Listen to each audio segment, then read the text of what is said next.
Buenos días. Hoy les voy a presentar resultados sobre variabilidad genética en Eucalyptus globulus por resistencia a Teratophobia nubilosa. Esto se enmarca dentro del proyecto Mejoramiento Genético de Eucalyptus por resistencia a enfermedades y productividad. Este es el equipo técnico del proyecto, participan investigadores de INIA y de la universidad. Y ahora que ya conocen el presentador, voy a quitar la cámara para que no moleste. Bueno, modo de introducción. La forestación comercial en Uruguay ocupa aproximadamente 1 millón de hectáreas, principalmente con especies de eucaliptus para producción de celulosa, en rotaciones cortas de 10 a 12 años. Eucalyptus globulus fue la especie más plantada hasta hace unos 10 años, llegando a alcanzar las 250.000 hectáreas en todo el país, y es actualmente la especie principal en el sureste del país con destino a exportación. Teratophobia nubilosa se reportó por primera vez en el año 2007 y se extendió rápidamente a todo el país, siendo Eucalyptus globulus la especie más susceptible de la enfermedad. Este hongo afecta principalmente el follaje juvenil, causando manchas foliares como la que se ve en esta foto, y defoliación, como se ve en esta otra, lo que obviamente provoca pérdidas de crecimiento. En casos de defoliación severa y en combinación con heladas, como se ve aquí, puede provocar la muerte de árboles. Las condiciones climáticas predisponentes para la enfermedad, es decir, varios días de lluvia o alta humedad relativa, son comunes en Uruguay, por lo que las epidemias son frecuentes y los daños en plantaciones jóvenes son sistemáticos, es decir, ocurren todos los años. Como ocurre con la mayoría de las enfermedades forestales, la estrategia más factible y económica para minimizar el impacto de esta enfermedad es el uso de material de propagación resistente. Sin embargo, no hay disponibilidad de materiales resistentes, por lo que las empresas forestales están reemplazando Eucalyptus globulus con otras especies como Eucalyptus duni o Eucalyptus smith. Por lo tanto, el plan de mejoramiento genético de Eucalyptus globulus que Línea venía desarrollando desde el año 93 se reorientó con el fin de desarrollar genotipos de buena productividad en las condiciones actuales, es decir, en condiciones de frecuentes epidemias de nubilosa. De esta forma, el objetivo de selección, que previamente era el aumento de productividad, actualmente es el aumento de la resistencia o el buen comportamiento frente a la enfermedad. Las poblaciones de cría que previamente se manejaban con polinización abierta, actualmente se manejan mediante polinización controlada, y el material de propagación que previamente se buscaba producir semilla mejorada, actualmente lo que se buscan son clones de individuos selectos. En forma muy resumida, cada año se realiza una tanda de cruzamientos controlados. Al año siguiente se cosecha las semillas, se producen las plantas y se instalan las pruebas de progenie. Y al segundo año de crecimiento se seleccionan los mejores individuos para su clonación. Los resultados obtenidos previamente en una prueba de progenies de polinización abierta mostraban que en Eucalyptus globulus existe escasa variabilidad genética para resistencia a Teratophobia nubilosa y amplia variabilidad para precocidad en el cambio de follaje. Eso se puede observar en esta gráfica, donde en el eje X se presentan los valores de cría para defoliación y en el eje Y los valores de cría para porcentaje de follaje adulto, donde se ve que el rango de la variabilidad para follaje adulto es mucho más amplia que para defoliación. A su vez, esos resultados también mostraban que la resistencia a la enfermedad presenta moderada heredabilidad, valores entre 0,24 y 0,29, y que la precocidad del cambio de follaje presentaba alta heredabilidad, valores de 0,59 y 0,57. Estos resultados sugieren que la selección por cambio temprano de follaje juvenil a follaje adulto, es decir, selección por escape a la enfermedad, es la estrategia más eficiente para obtener genotipos de Eucalyptus globulus de buen comportamiento en sitios con nubilosa. Sin embargo, esa metodología presenta algunas limitantes.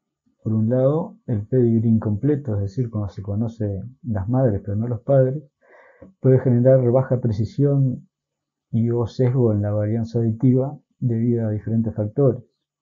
Por ejemplo, si existe parentesco entre padres y madres, si hay un escaso número de polinizadores, si existe una tasa de autofecundación variable, si existen diferencias en depresión por endogamia o si existe efecto de dominancia. A su vez, no aporta información sobre la habilidad combinatoria específica de los cruzamientos.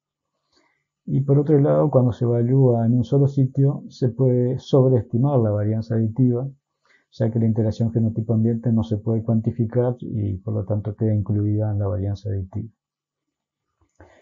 Por lo tanto, los objetivos de trabajo fueron, por un lado, estimar la importancia relativa de los efectos genéticos aditivos y no aditivos para características de crecimiento, resistencia y escape a teratofobia nubilosa, y por otro lado, estimar la magnitud de la interacción genotipo-ambiente para dichas características.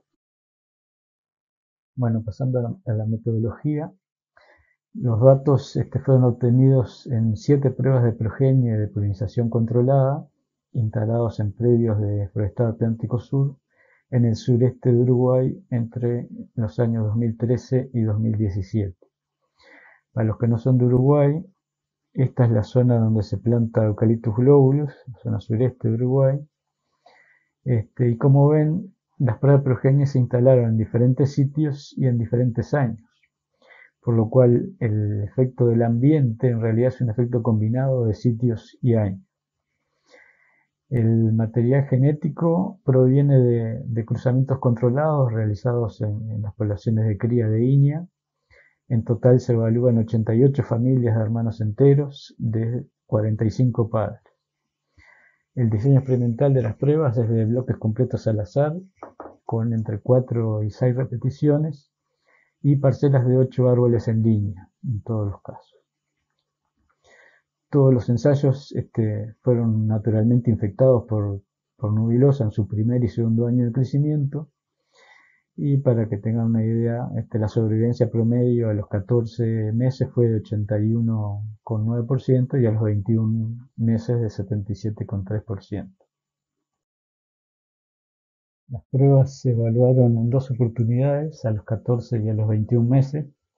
Esas edades se definieron previamente. Los resultados que les mostré anteriormente indicaban que eran las edades más adecuadas para evaluar las características de interés. El crecimiento se evaluó la altura a los 14 meses y el diámetro a los 21 meses. Después la resistencia a nubilosa se evaluó mediante el porcentaje de defoliación a los 14 y a los 21 meses. Y la precocidad del cambio de follaje, medida como porcentaje de follaje adulto, también a los 14 y a los 21 meses. El análisis de datos se realizó en ASREM, se utilizó un modelo mixto, en el caso del análisis conjunto, que tiene el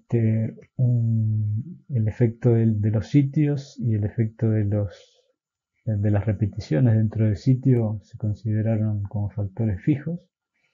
Después el efecto de la varianza aditiva, un efecto de la varianza de dominancia o de la habilidad combinatoria específica, un efecto de la parcela y las interacciones de la varianza aditiva con el sitio y la varianza de dominancia por el sitio y los residuos. Con los componentes de varianza se estimaron el coeficiente de varianza aditiva, la heredabilidad en sentido estricto, la proporción de dominancia y finalmente se cuantificó la interacción genotipo-ambiente estimada mediante la correlación tipo B, que relaciona la varianza genética con la suma de la varianza genética y la varianza de la interacción con sitio. Es decir, da una idea de la importancia relativa de las interacciones con sitio.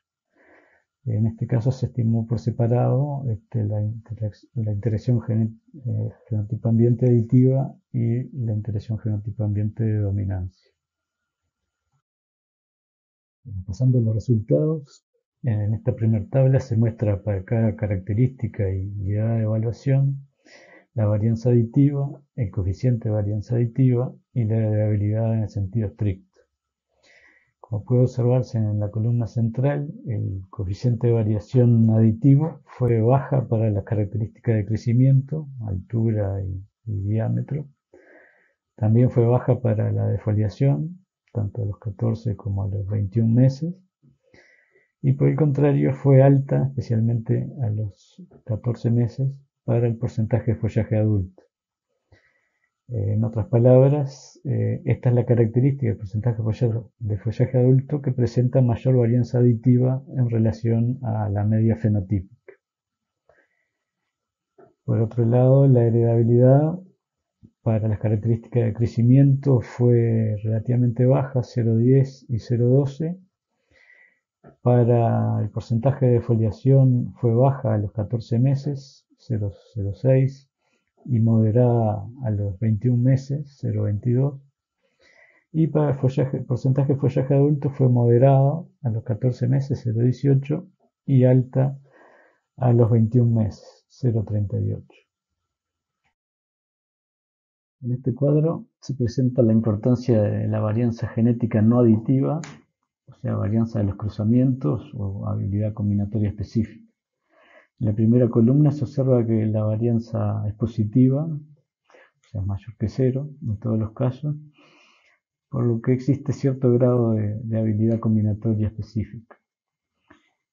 En la siguiente columna se presenta la proporción de la varianza de dominancia, es decir, en relación a la varianza total, que en todos los casos tuvo valores bajos, entre 1 y 9%. Y en la última columna se presenta la relación entre la varianza de dominancia y la varianza aditiva. En todas las características este cociente está entre 0 y 1, lo que indica la existencia de dominancia parcial. Es decir, que las progenies presentan cierto grado de desvío respecto al valor medio de sus padres. Las características de crecimiento son las que presentan los desvíos mayores por dominancia, por lo que si estos desvíos van en el sentido que nos interesa, es decir, si las progenies crecen más que sus padres, ese efecto de dominancia puede capturarse mediante clonación. En esta tabla se presenta para cada característica las correlaciones genéticas tipo B, tanto aditivas como de dominancia, es decir, la importancia relativa de la interacción genotipo-ambiente.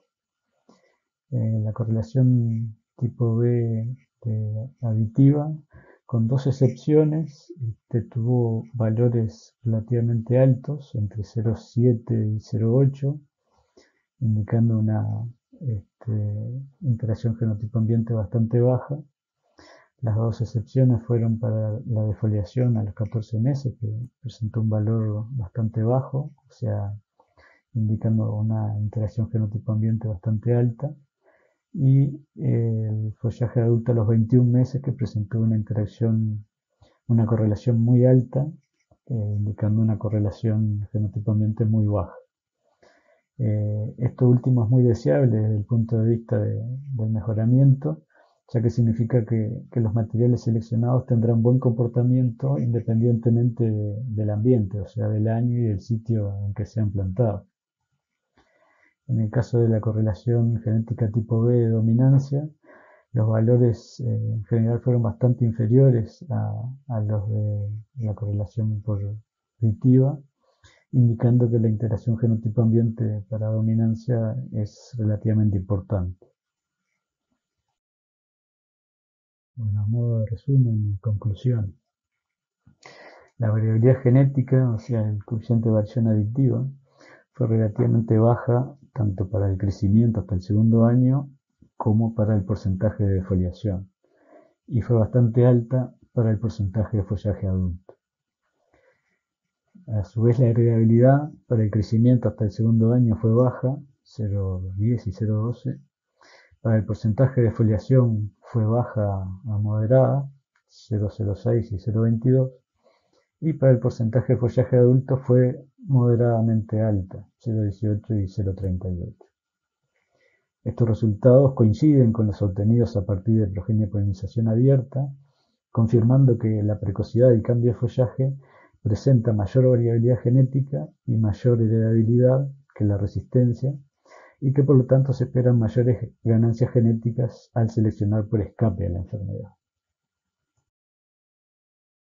La relación entre la varianza-dominancia y la varianza aditiva varió en todos los casos entre 0 y 1, indicando que existe cierto grado de dominancia parcial en las diferentes características.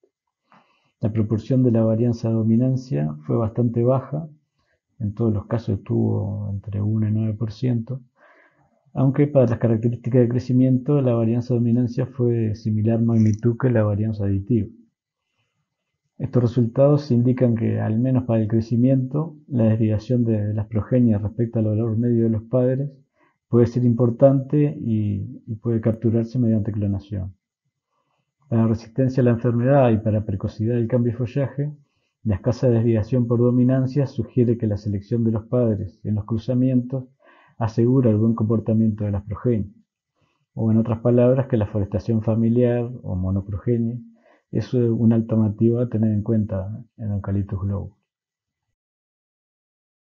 En relación a la interacción fenotipo-ambiente, la interacción fenotipo-ambiente aditiva fue moderada para las características de crecimiento, con valores de correlación tipo B 0,71 y 0,75. En cambio, la interacción fenotipo-ambiente fue bastante alta para defoliación a los 14 meses y bastante baja, o relativamente baja, para la defoliación a los 21 meses. Y el follaje adulto tuvo baja o muy baja interacción fenotipo-ambiente en ambas edades de evaluación, con correlaciones genéticas de 0,80 y 0,97. Estos resultados sugieren que la selección por precocidad en el cambio de follaje puede realizarse independientemente del ambiente, y que los materiales seleccionados, ya sean progenies o clon, tendrán alta repetibilidad, es decir, buen comportamiento en diferentes sitios y años.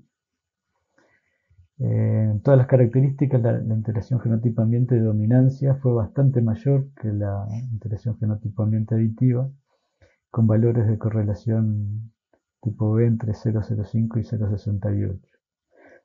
La baja proporción de la varianza-dominancia que vimos anteriormente y la relativamente alta interacción genotipo-ambiente-dominancia sugieren que la habilidad combinatoria específica es de escasa utilidad para el programa de mejoramiento genético.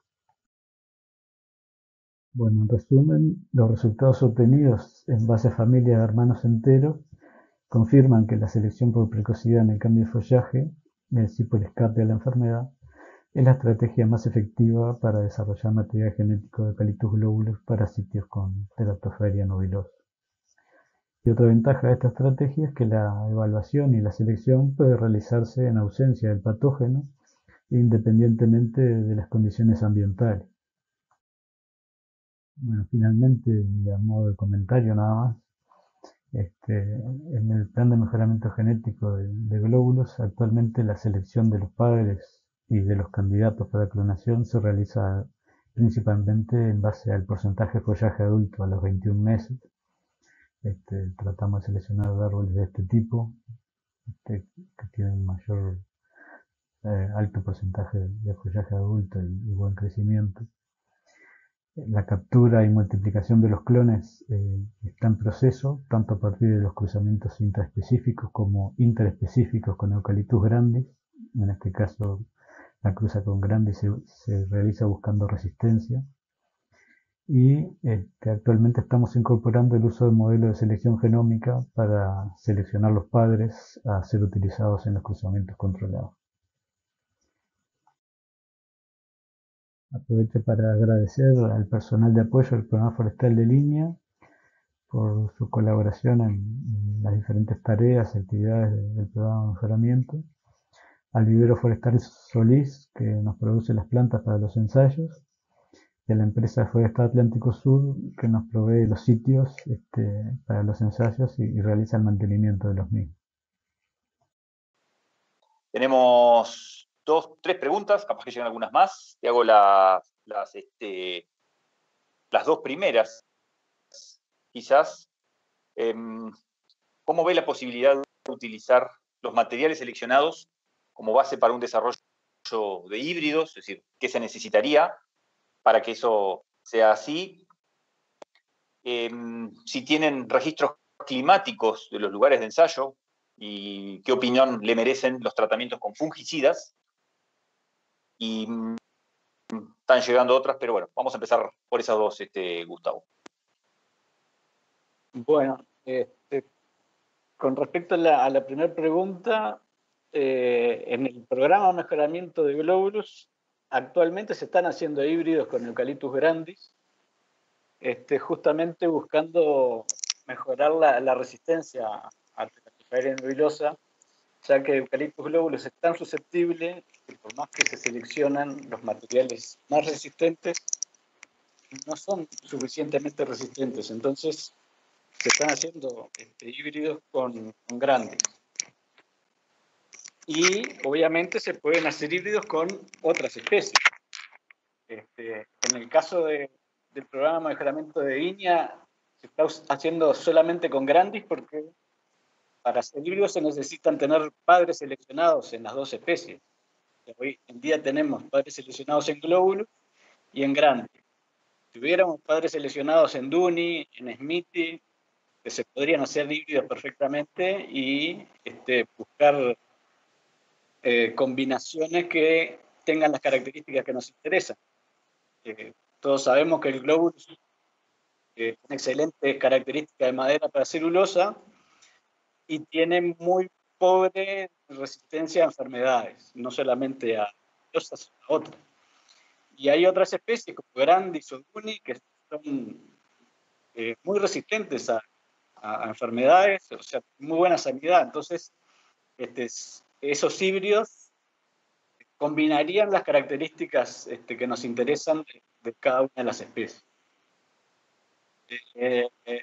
Después, la segunda pregunta, ¿cuál era? El clima de los ensayos. Bueno, todos los ensayos, como vieron en la presentación, están ubicados en el sureste del país, que es una región, es la región donde se planta el glóbulos. Es la región climáticamente de Uruguay más apta para glóbulos.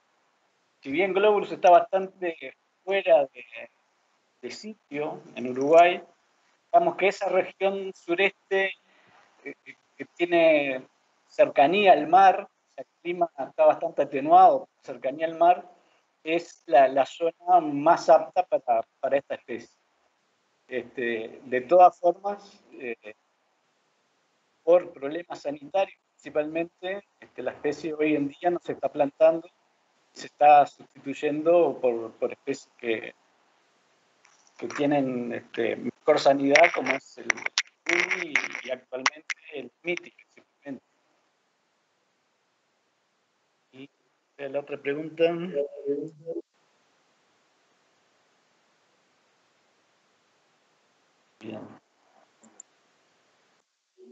Bien, nos llegan varias preguntas más. Quizás nos mantenemos en el tema de propagación de la parte genética. Una dice, ¿no es posible explotar la propagación por semilla de materiales seleccionados, dada la problemática en enraizamiento que hay en glóbulos? Y en ese sentido también, ¿qué impacto o cuánta pérdida de volumen ha generado la plaga para glóbulos? ¿Y cómo fue determinado el porcentaje de defoliación? En definitiva, propagación por semilla como alternativa, impacto de pérdida de volumen, y cómo fue medido el porcentaje de defoliación en los estudios que usted hizo. Bien, la propagación por semilla siempre es posible.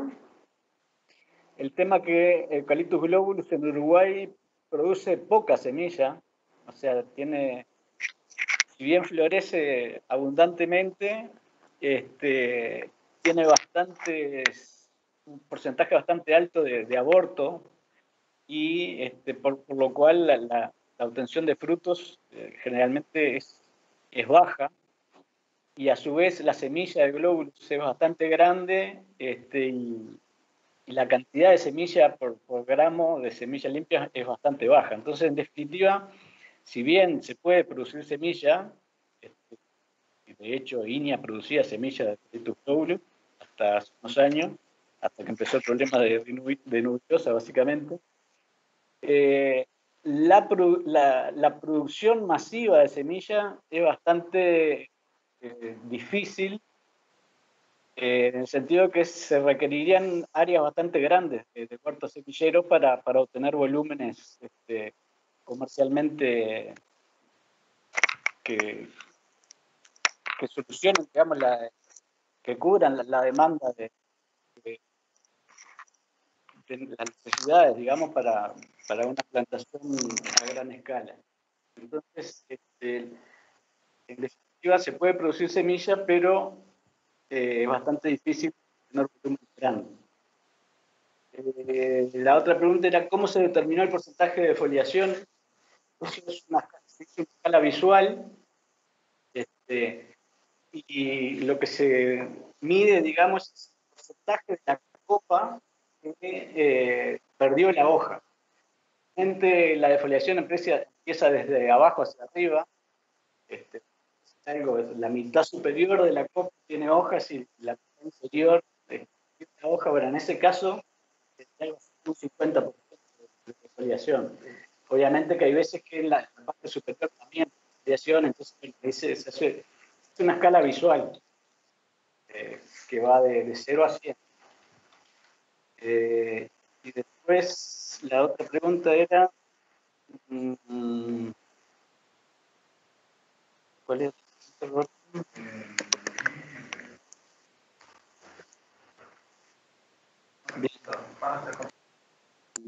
Están las tres contestadas. Tengo tres más, Gustavo, y con esto podemos cerrar el capítulo de Globulus. Hay una muy específica, dada la experiencia que se tuvo con Globulus. Si usted piensa que Teratophaeria nubilosa puede aumentar su virulencia y saltar, por decirlo así, a especies que sustituyan a Globulus en la región.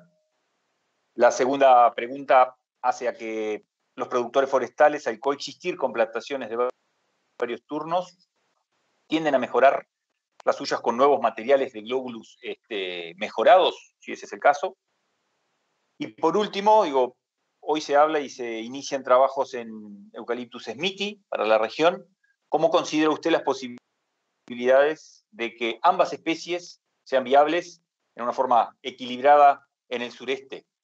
Entiendo como contraposición si no es algo blanco o negro. Virulencia de Teratophaeria en otras especies, productores, se incluyen nuevos materiales y la coexistencia con smithi. Bien, respecto a la virulencia o el salto de nubilosa a otras especies, esa fue un temor que se tuvo al inicio, cuando al poco tiempo que entró nubilosa entró al país en el año 2007, y enseguida se vio que Globulus era la especie más susceptible, después Maideni, y después las otras especies eran bastante resistentes, Grandis, Duni, pero siempre se tuvo temor de que el aumento del volumen de inóculo hiciera que esas otras especies, que en el principio eran resistentes, que como que quebraran su resistencia. Y bueno, después de varios años de aumento de inóculo y de coexistencia con otras especies, se ha visto que en realidad no ha habido saltos. Grandis y Duni siguen siendo tan resistentes como eran al inicio, y nada hace pensar que pueda haber un cambio. Si bien los patógenos pueden tener mutaciones, como cualquier ser vivo, podrían aparecer cepas más virulentas y que afecten otras especies, pero bueno, ahora eso no ha pasado. Respecto a si las empresas forestales tienden a utilizar nuevos materiales de glóbulos en sus plantaciones, bueno, en realidad no hay nuevos materiales de glóbulos. O sea, si hubiera materiales mejorados, ya sea por semilla o por clones, yo creo que sí que lo utilizarían, porque obviamente glóbulos tiene las ventajas que todos conocemos desde el punto de vista económico. Para el sector tiene el valor de la madera, dado principalmente por la posibilidad de exportar. Entonces, si existieran materiales mejorados, las empresas lo utilizarían. El tema que no hay por ahora, lo que han hecho es dejar de plantar y sustituir la especie por otras especies. Y eso se enraba un poco con la última pregunta, que era si pueden coexistir Globulus y Smithy en el sureste, que se está empezando a plantar bastante ahora en esa zona, justamente en sustitución del Globulus. Y yo creo que sí, que están coexistiendo, porque la mayor parte de las plantaciones de Globulus, por lo menos todas las plantaciones que tienen buen crecimiento, cuando se cosechan, la mayor parte de esas plantaciones se mantienen como rebrote. Entonces, el área de glóbulos en realidad todavía es muy grande en el sureste. Hay aproximadamente unas 1.000 hectáreas de glóbulos todavía. Y paralelamente se va sustituyendo todas las plantaciones que tienen muy mal estado, principalmente con Smithy, aunque también con Duni, y el Smithy también se está plantando en áreas nuevas. O sea, cuando se forestan áreas nuevas, hoy en día se plantan con Smithy. Entonces, en definitiva, las dos especies coexisten y van a seguir existiendo mucho tiempo.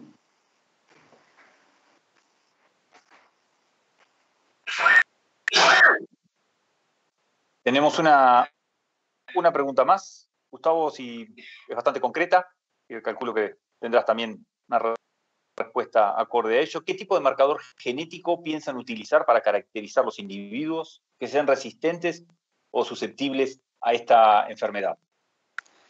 Bien, en realidad el proyecto de mejoramiento tiene un componente que es de selección genómica.